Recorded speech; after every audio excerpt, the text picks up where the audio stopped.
दोस्तों, आज की इस वीडियो में फिर से एक बार हम चर्चा करने वाले हैं मैट्रिमोनियल विवादों पर। जब हम छोटे थे तब एक मूवी आई थी और उसमें एक डायलॉग सुना था, हमें अपनों ने लूटा गैरों में कहां दम था, मेरी कश्ती भी वहां डूबी जहां पानी कम था। अब उसका मतलब आज समझ में आता है।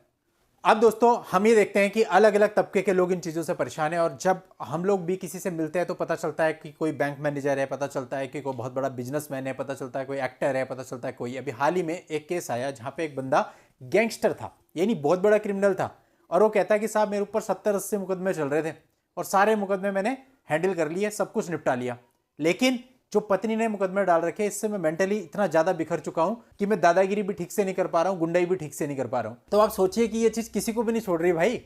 पूरी दुनिया पे हुकूमत कर ली, लेकिन आपके जो घर के मामले हैं वो आपको कहीं का नहीं छोड़ रहे, उसमें आप भी उलझ जा रहे हो। तो एक आम आदमी की क्या हैसियत, जिसने कभी इन सब चीजों की तरफ देखा ही नहीं, वो तो परेशान हो गई। उसका तो मेंटल बैलेंस जाना बहुत सीधी सी बात है।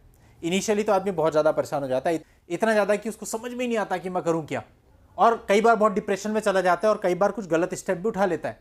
और दोस्तों, इस गलत स्टेप उठाने के मामले कितने हैं, इसके लिए कुछ समय पहले एक डेटा का प्रकाशन हुआ था जिसमें साफ पता चलता है कि कितने सारे मेल्स को इन फॉल्स केसेस की वजह से अपनी जान देनी पड़ी। यानी कि कुल मिला के एक सामाजिक बुराई का रूप तो ये बन ही चुका है। अब इन्हीं केसेस को आपको हैंडल करना है, तो इनके लिए सबसे पहले कि आप अपनी मानसिक स्थिति को मजबूत रखें।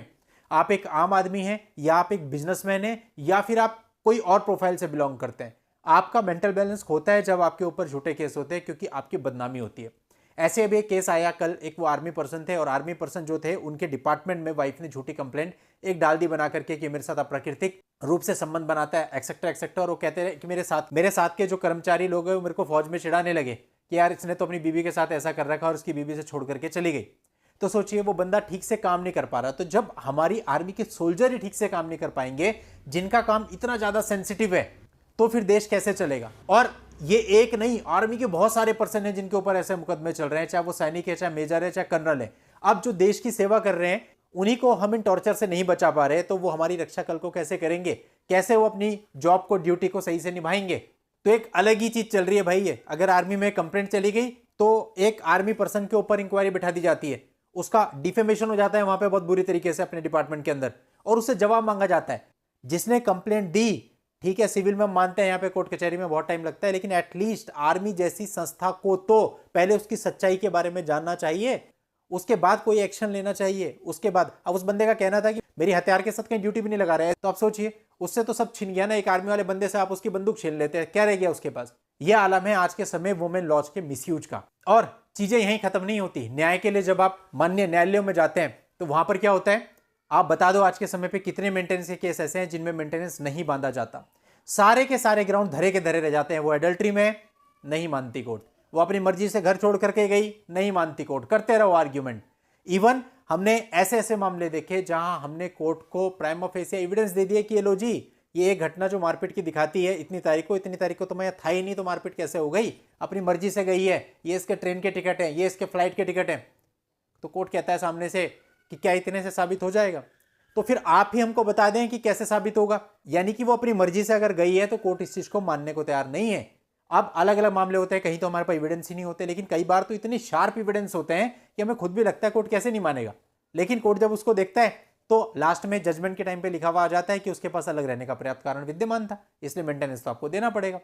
मैं लगातार उसको पैसा दे रहा हूं, मैं लगातार उसका भरण पोषण कर रहा हूं, इवन उसके अलग रहने के बावजूद भी, फिर भी कोर्ट कहता है कि इसने भरण पोषण करने से मना किया है, जबकि मैं सारी रसीदें दाखिल कर रहा हूं कि मैं अपने बच्चे के लिए, उसके लिए पूरा जितना मुझसे हो सक रहा है मैं भेज रहा हूं।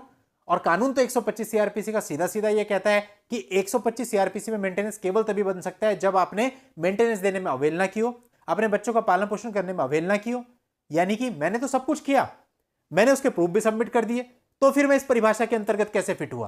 तो बात सिर्फ इतनी सी है कि आज के समय पे अगर आप सोच रहे हो कि मुकदमे लड़के आप न्याय ले लोगे, तो यह लगभग असंभव है मेंटेनेंस जैसे केसेज में। चाहे आपने कुछ किया, चाहे आपने कुछ नहीं किया, आपकी वो पत्नी है, चाहे उसने कितना ही गलत किया, उसका मेंटेनेंस आप तय समझिए। ऐसी परिस्थिति के अंतर्गत अब आपको इन केसेस को लड़ना भी है, उसको पैसा भी देना है और इन चीजों से बाहर भी आना है। और बाहर आने के लिए वो सीधी सीधी बोली लगाते हैं कि इतना पैसा हमको चाहिए। क्या यह बात किसी कोर्ट से छुपी है कि इस तरह की निगोशिएशन चल रही है? तो क्या यह चीज किसी को दिखाई नहीं पड़ती कि सेटलमेंट के नाम पे कितने गंदे तरीके से एक्सटॉर्शन किया जा रहा है? कई बार लड़के के परिवार वाले इसी सदमे में अपनी जान दे देते हैं। लेकिन सब कुछ जानते हुए सब लोग आंखें मूंद के बैठे हैं, कोई कुछ बोलने को तैयार नहीं, कोई कुछ करने को रेडी नहीं, बस जैसा चल रहा है उसी व्यवस्था को चलाए जा रहे हैं। सांप निकल जाता है, एक लकीर बनती है और उस लकीर को डंडे से पीटे जाओ, क्या बिखर जाएगा, क्या हो जाएगा उससे। इसलिए दोस्तों कदम आपको खुद उठाना पड़ेगा, कुछ नहीं होगा अगर आप इस तरह से बैठे रहे तो। न्याय आपको घर पे आके नहीं मिलेगा, न्याय पाने के लिए आपको खुद निकलना पड़ेगा, घर से बाहर स्टेप उठाने पड़ेंगे, सब चीजें भूल करके, सब चीजें छोड़ करके अपना माइंडसेट ये करना पड़ेगा कि 1 साल मेरा और कोई काम नहीं है, केवल इन्हीं को रास्ते पे लाना है। उसके बाद जो भी आप लीगल एक्शंस ले सकते हैं आप लीजिए, लेकिन लीगल एक्शन ऐसे लेने कि अपने तो झूठे केस वापस लें और 10 लोगों को और बोले कि भूल के भी झूठे केस मत डालना, तब फायदा है। ये नहीं कि यहां कंप्लेंट डाल दी, वहां कंप्लेंट डाल दी, वहां कंप्लेंट डाल दी और 6 महीने साल भर के बाद कह रहे सर उस पर तो कुछ हो ही नहीं रहा। नहीं होगा, व्यवस्था ऐसी है, क्या करोगे, किस किस से लड़ोगे। तो पहले ही करना वो है जिससे कुछ हो, जिससे हमें पता हो, जो जैसा है उसको उसी के तरीके से समझाया जाता है।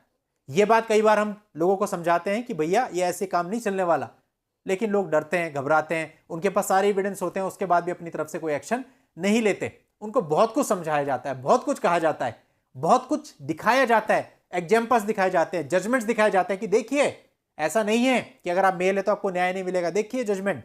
अब वो कहते हैं तो जजमेंट है लेकिन कोर्ट मानता नहीं। अरे कोर्ट नहीं मानता तो ये जजमेंट कैसे आया?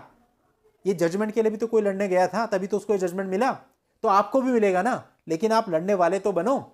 आप किस बात से डरते हो? सामने वाले ने बिना डरे आप पे हर एक इल्जाम लगा दिया, बिना इस बात की परवाह किए कि कल को झूठा साबित होगा तो क्या होगा, और आपसे पैसे भी लिए जा रहे पर मंथ, और आपने कुछ भी नहीं किया। आप मान लेते बेगुनाह हैं, आपके ऊपर फॉल्स केसेज हैं, फिर भी आप घबराते हैं, डरते हैं इन लोगों के ऊपर कार्रवाई करने से। खुल के कार्रवाई करो, ये अपने आप आपके सामने हाथ जोड़ करके आएंगे कि चीजों को खत्म कीजिए, और आप चीजों को अपनी शर्तों पर खत्म करेंगे। ऐसे एक नहीं अनेका एक मामले हैं, लेकिन है वो जिन लोगों ने समय रहते स्टेप उठाए और सही स्टेप उठाए। केवल ये एकमात्र रास्ता है अगर आप मैट्रिमोनियल विवादों को आज के समय 2023 में सुलझाना चाहते हैं। दूसरा रास्ता फिर सिर्फ एक है, इनकी सारी की सारी मांग मान लो और ये बोलो कि ठीक है भाई साहब मैंने हार मान ली, लाओ एक डॉक्यूमेंट दो, मैं साइन कर देता हूं, जहां बोलो और जितने का बोलो मैं डिमांड ड्राफ्ट बना देता हूं आपके नाम का, आप मेरी जान छोड़ो। सिर्फ यही है, फिर इसके अलावा कुछ नहीं है, कुछ भी एक्सपेक्ट मत करो। चलिए दोस्तों, उम्मीद करता हूं जो कुछ मैं आपको समझाना चाह रहा था आप समझे होंगे और भविष्य में इस दिशा में सोचते हुए जल्द कदम उठाएंगे। चलिए दोस्तों, आज के इस वीडियो में इतना ही। नेक्स्ट वीडियो में नई जानकारी के साथ मैं आपसे फिर मिलता हूं।